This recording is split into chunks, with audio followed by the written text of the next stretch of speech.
Everyone thinks they live in the most interesting and exciting and dramatic political times. I may have told this story at MacGill before, but I always tell the tale of I once worked in Fianna Fáil headquarters. The last project I did for the party was as an advanced tour planner for Mary MacGill's election in the autumn of 1997. And we brought into the campaign headquarters, which we established for that contest, about half a dozen postgrads out of UCD and Trinity. Some of them involved in history and studying the presidency, some of them generally politically active and useful as kind of a backup in the headquarters operation. And they found it incredible. The week or 10 days in the middle of that election campaign, where firstly Mary MacGill, of course, surprised by beating Albert Reynolds for the nomination in circumstances that still remain to be explained, shall we say. Secondly, there was the leak of the Department of Foreign Affairs memo, not by the Department of Foreign Affairs, I should emphasise, but a leak of the memo that suggested, that was used by Mary MacGill's opponents to suggest that she was close to Sinn Féin, at a time when being close to Sinn Féin was a controversial thing to be. And then there was a standoff, essentially, between Mary MacGill and the media. There was a series of testy interviews, a series of unfair interviews. There was a day-long fall tour around one of the Aran Islands where the media and the candidate didn't talk at all, and that culminated on the Sunday night with a tussle, physical tussle, on the lobby of a hotel in Galway between Noel Dempsey and Jim Fahey, the RT correspondent, as he tried to get access to the candidate. And these 6 postgrads on the Monday morning said, "This must be the most incredible election or presidential election campaign ever." And I used to say, you should have been here 7 years ago for Lenihan v. Robinson. When I first got involved in politics in the early 80s, I used to say to my dad that, 4 heaves against Charlie in 5 years, 3 different elections in 18 months. This must be the most incredible political time ever. He used to say, you should have been around for the arms crisis. However, even I have to accept that as we sit now, 6 months after the 2011 election, we are at perhaps the most dramatic political times ever in Irish history. What I want to caution is it would be wrong to assume that it is all of a sudden going to get dull and boring. One of the arguments I want to suggest to you today is the underlying conditions for political volatility in this country persist. A week is a hell of a long time in politics. It irritates me when I'm asked on radio or television or whatever to take a guess at what might happen in the next week or two of politics, because a week is an awful long time in politics. Yeah, come to MacGill and Joe Mulholland wants you to talk about forever. It's not good enough to talk in terms of months, electoral cycles or years, but Joe Mulholland says forever. Now, forever is an incredibly long time, and an incredibly long time in politics. So I'm not going to talk about forever. I want to say something very briefly about the recent past. I don't want to need to go through the details of what happened in the 2011 election, because Frank and Avril have covered the details for you, fairly dramatic, except one other footnote, which is, of course, as well as the transformation in Fine Gael and Labour's positioning in the electoral system, the emergence of a large chunk of independents was significant. The re-emergence of Sinn Féin. Sinn Féin emerged as a significant force in this election, which they didn't even manage to do at the height of the peace process years. And, of course, the Greens were eliminated for the Dáil, probably for the foreseeable future, at least. So that's the shake-up of the landscape. That's the landscape that exists. It is certainly, for the time being, not forever, but for the time being, a changed political landscape. What's still not clear is what new landscape there will be. What is a bit clearer, but we still can't be certain about, is what happened almost 6 months ago in the election and why it happened. Before taking my initial stab, though, at why I think the landscape changed so dramatically in the election, I want to dispel one notion, which apparently is going around in private Fine Gael meetings. Frank probably doesn't get into it there and hasn't got into it here. And this is this notion that Fine Gael 2.5 years ago sat down and wrote down this brilliant electoral strategy plan that would destroy Fianna Fáil. It's a classic case of Fine Gael claiming something for which Fianna Fáil is entirely responsible.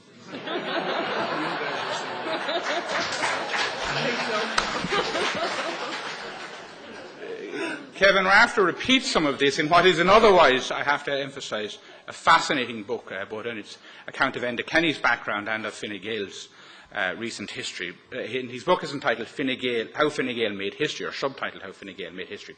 Fine Gael did not make this history. Fianna Fáil did. Fine Gael didn't destroy the Fianna Fáil support base, Fianna Fáil self-destructed. Enda Kenny and his team deserve considerable credit for saving their party from extinction after the 2002 election and for effecting sufficient recovery in the 2007 election to enable it to be the primary beneficiary, though not the sole beneficiary, of Fianna Fáil's collapse. The February 2011 election was, as Brian Hayes inelegantly but accurately put it, it was about the other parties fighting over the Fianna Fáil carcass. In that fight, Fine Gael proved very good carnivores. While they may have hunted well, they did not kill the beast. The death for Fianna Fáil was by political suicide. It is the Fianna Fáil leadership and strategists who deserve to be given the lion's share of credit for destroying their party's once legendary electoral standing. It is the Fianna Fáil leaders of recent times who carry much, probably most, of the responsibility for the banking, fiscal and unemployment crisis which hit this country with particular force in the mid of 2008. In a few short years, they shattered the reputation for economic competence which their party had enjoyed since the last decade. The collapse of Fianna Fáil was due, first and foremost, to the economic crisis and the blame which attached to the party for it. When it comes to the relationship between economic and political developments, I follow the teachings of Karl Marx and James Carville. Economics is always the key determinant of political outcomes. It is the economy stupid.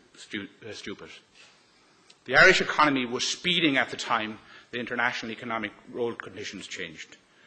And it accelerated as the bends got sharper. As the party in government at the wheel when the resultant crash occurred, Fianna Fáil was and was seen to be responsible. Any hope which Fianna Fáil might have had of restoring even some of its standing with the electorate by doing a quality repair job on the fiscal and banking damage were always slim. They dissipated entirely when the IMF arrived with its EC and ECB partners to fund and manage Ireland's fiscal affairs. Secondly, just when their country and their party most needed strong political leadership, Fianna Fáil's leadership team was just not up to it. They were tired and institutionalised by years of government. They were overly partisan, intolerant of alternative viewpoints, and incapable of communicating to a people increasingly traumatised by bad economic news. Over the course of the economic crisis, the Cowan-led cabinet was weak. For the latter months, it was just dysfunctional. The relationship between the coalition partners had broken down. The Greens would have struggled to borrow Seamus Brennan's phrase, the Greens would have struggled to play hurling at championship level, even in fair weather. But as the environment deteriorated economically, got worse and worse, they simply buckled. They were not alone in so doing. Most of their Fianna Fáil colleagues were similarly overwhelmed. Traumatised, battered, depleted and politically bruised, they collapsed. Then, in a further kick to the supporters who had stayed with them, many Fianna Fáil ministers simply walked off the pitch before the result was declared at the final whistle. Thirdly, over the more medium term, in the last decade and a half in particular, the recent Fianna Fáil leadership squandered their political heritage. They firstly neglected their party organisation and then actively disorganised it so that it would not get in the way of the increasingly personalised and professionalised paid-for machines that they had established in their constituencies. This political machinery, this personalised and professionalised political machinery, was expensive to run and generate. It generated too many opportunities for questionable fundraising and at times a dangerous mixing of personal and political resources. In reality, Fianna Fáil never managed to put in place in urbanised and suburbanised Ireland an organisational model akin to the successful parish common network which Lemass and others built across rural Ireland. This organisation was apparent when I worked in Fianna Fáil headquarters myself about 20 years ago. It intensified as Ireland underwent dramatic demographic change during the Celtic Tiger years, but it was masked by the extraordinary appeal both to urban and rural voters of Bertie Ahern, and masked also by the electoral credit Fianna Fáil attached from the boom. When I worked in headquarters in the late 80s, beginning of the 1990s, the big perennial problem was, what are we going to do about Dublin? We could never find an organisational model that would gather in a geographically specific way to the depleting party activist base in the capital. One idea that ultimately was settled on by Seamus Brennan, as he was then the party's national director of organisation, was that we would seek to replicate the ward manager system that Bertie had implemented in Dublin Central, the kind of Drumcondra mafia. What certainly was apparent to me, but wasn't said very publicly by Fianna Fáil at the time, was that that was not the mass volunteer political active organisation it was assumed to be. It was a cash-rich organisation. If the one thing we've learned from the testimony of the tribunals, it may not be reflected in the tribunal report ultimately, but it's very well catalogued in a book by Shane Coleman and Mike Clifford, is the sheer volume of money that flowed through the Dublin Central organisation. I've argued myself that in a sense Bertie's sin was that he gathered all that money and spent it on politics, and very little of it of himself. That's what the obsession was. But someday I'm hoping political scientists will sit down and do a detailed analysis of the sheer volume of money that was involved in the Dublin Central organisation and the extent to which, over the last 20 years or so, Fianna Fáil headquarters one time used to discourage and clamp down on that personalised and money-rich political organisation. Ultimately, it ended up proactively encouraging it to cover for its organisational deficit. And in its final phases, the very party leader himself was at the pinnacle of that personalised political operation.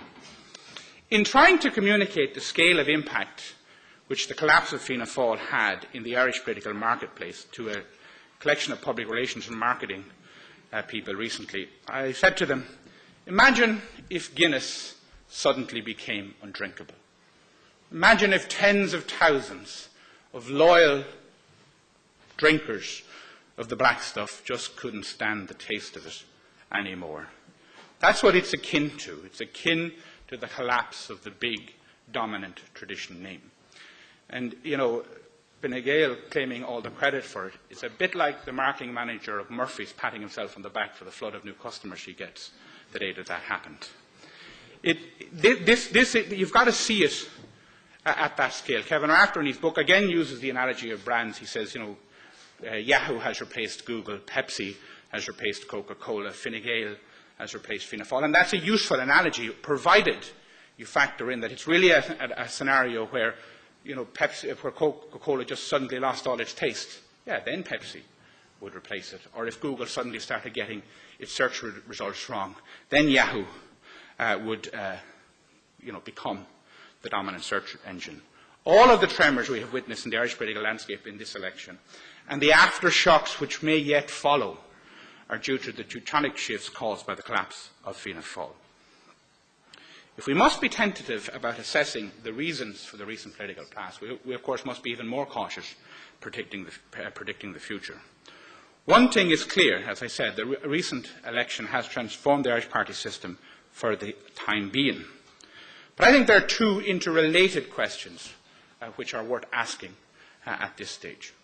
The first one is, as I said, is the volatility in the Irish political system over? And the answer has to be no. Why? Because the underlying conditions that gave rise to this volatility persist. Our economic crisis is not over. Our economic trauma is not over. The people and the political system are taking a breather. They're taking a breathing space. The change of government has had a positive effect in calming the public mood. The new government is doing all the largely superficial things that the country wants. They're changing car transport systems. They're having a lash at the banks and the judges and the semi-state bosses. All that's what the public want to hear, and they are communicating it better and doing it, in Kenny's case again last night, with some energy and optimism. But the really tough decisions have yet to come. The next phase, and it's only the first of 3 phases, of spending cuts and income adjustments has yet to arrive. I think there's a failure to appreciate that the Irish, Athens is written, Dublin is quieter than Athens. The Irish do their writing in the ballot box. But it would be naive to assume that there isn't still the potential for dramatic and perhaps dangerous political volatility in Ireland, even if the European situation settles down, and there's no guarantee it will. The volatility in Ireland may persist. And I've instanced before, and I think it's worth making the point again to this particular forum, of two segments of our society that are particularly affected by the economic crisis and that have, in a sense, that their angst is impacting in the political system. There were tens and tens of thousands of largely males working in the construction industry in this country, both skilled and unskilled. And they are gradually became unemployed across 2008 and 2009, and it's now they are now realizing, and it's dawning on them, they don't see pathways back to work. They don't see pathways back. You can talk all you like about retraining, or you can talk all you like about, some of them will be employed in retrofitting houses for environmental grants or whatever. But just think about it. You could be talking something in the region of 90 to 100,000, largely male, former construction workers, skilled and unskilled. Nowadays I occasionally get to sit at dinners and meetings like this beside economists. One time, when asked to sit beside economists, you kind of felt you drew the short straw. But now everybody wants to sit beside the economists because they have the interesting things to say. And I've said to them, that some of the men I talk about are relations and neighbours of mine, and I've said to them, where is the pathway back to work for these men? And their answer is, there isn't one.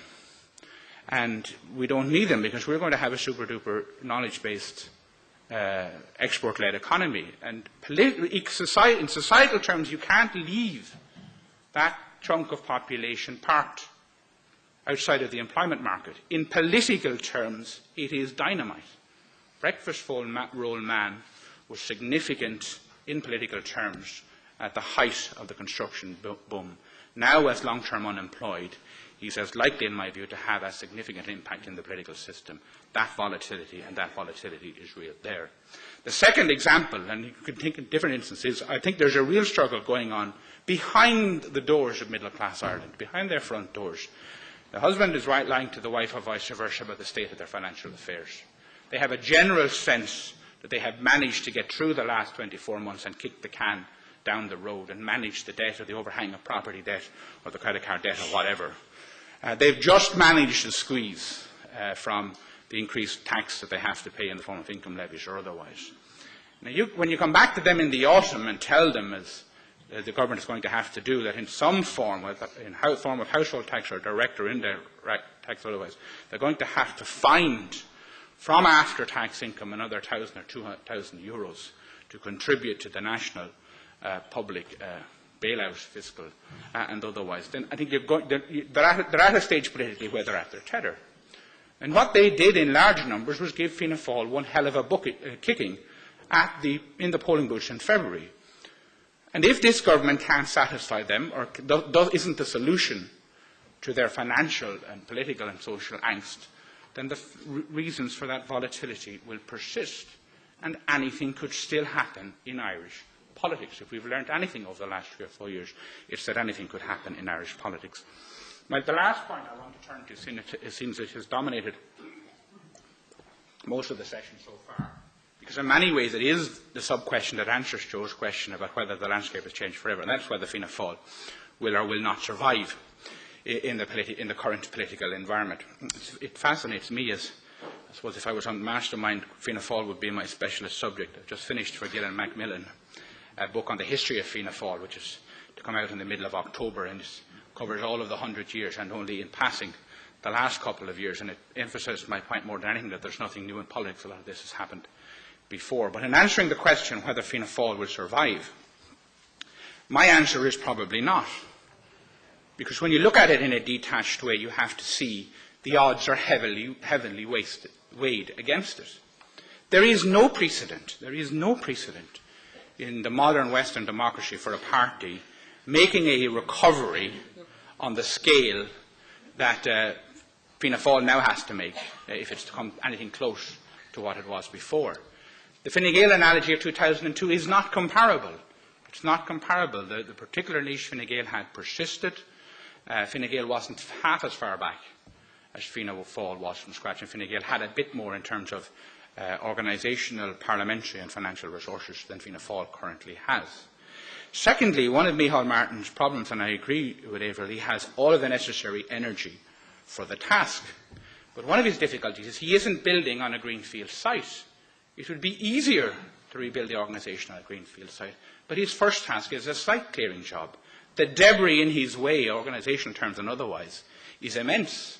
That's his first. It was a factor in the recent Shannon election. He faces it in Cummins and correlate throughout the country. Literally, there's a lot of people, the demographic and age profile and otherwise of his party structure is wrong. There's debris in the way, part of that rebuilding process.